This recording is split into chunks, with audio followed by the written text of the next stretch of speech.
தேவனுடைய பெரிதான கிருபையினாலே அப்போஸ்தலர் 9ஆம் அதிகாரம் 6ஆம் வசனத்திலிருந்து நாம் பல ரகசியங்களை கர்த்தருடைய கிருபையினாலே அவர் தருகிற வெளிச்சத்தின் அடிப்படையில் நாம் தியானித்து கொண்டு இருக்கிறோம்.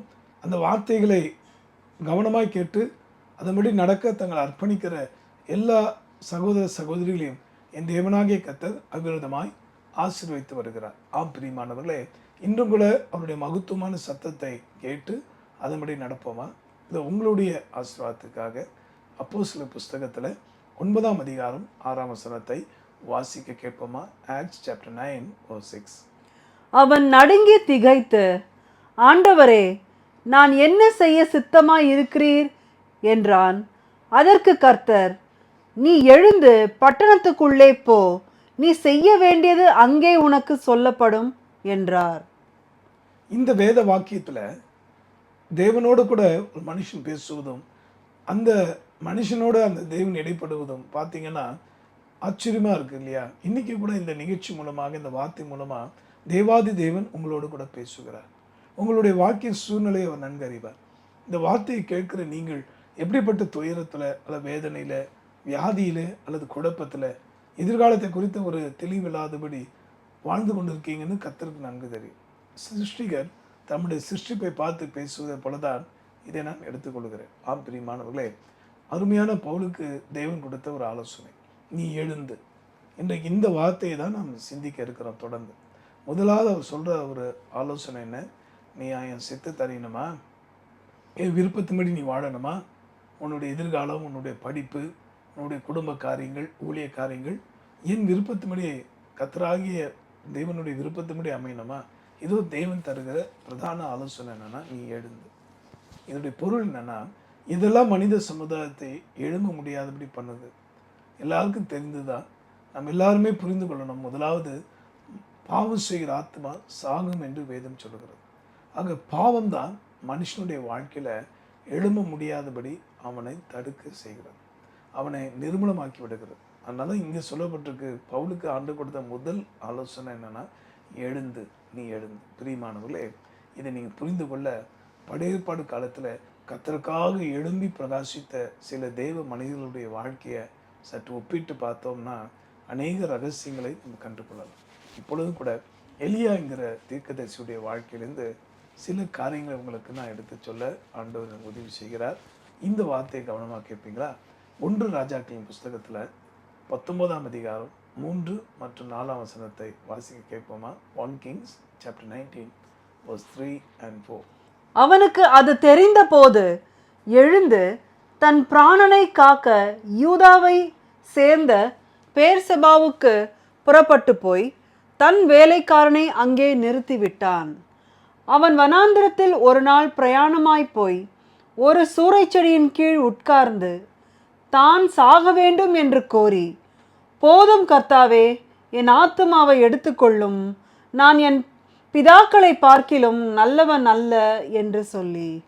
இந்த 2 வசனங்களில் அவன் கேள்விப்பட்ட போது, இசபேல் என்கிறவள் நாளைக்கு காலையில் அவன் தலை இருக்காத உடம்புலன்னு சொல்லி அவள் அவனுடைய மரணத்துக்கு விரோதமாக, அவனுடைய ஜீவனுக்கு விரோதமாய் செயல்பட்ட நேரத்தில் அவன் எழுந்து ஓடினான் வனாந்திரத்துக்கு. மனுஷனுடைய வாழ்க்கையில் எது எழும்ப முடியாதபடி செய்யும்னா, முதலாவது பயம், ஃபியர். இதை கேட்டுக்கொண்டு அன்பானவர்களே,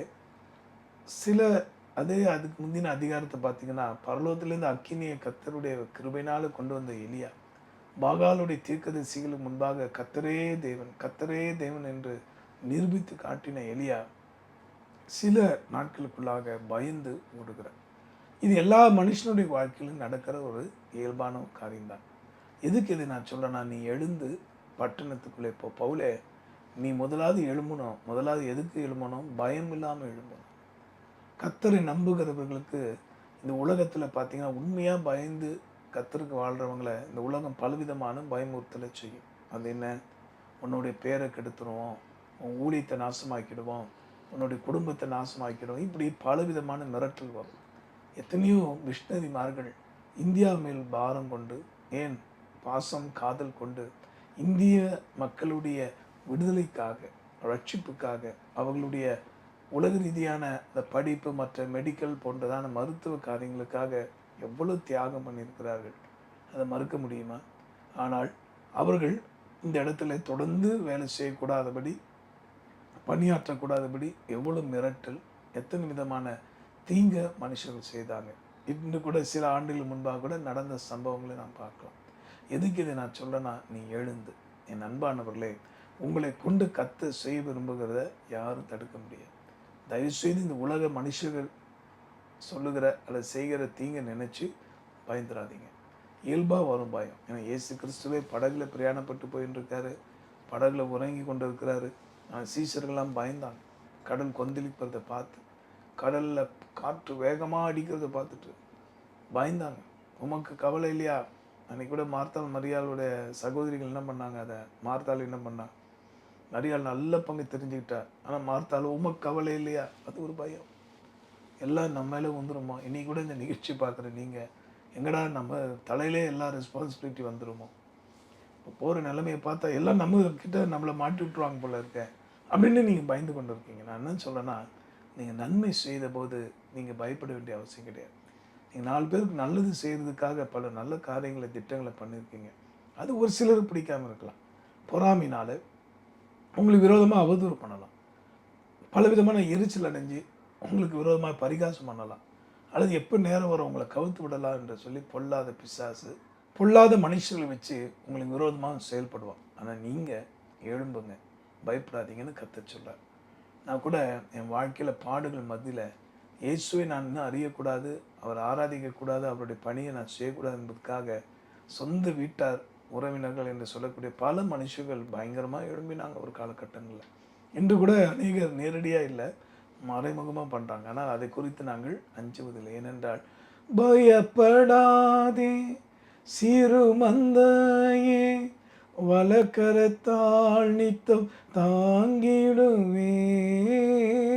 பயப்படாதே சிறு மந்தையே, வலக்கரத்தால் நித்தம் தாங்கிடுவே.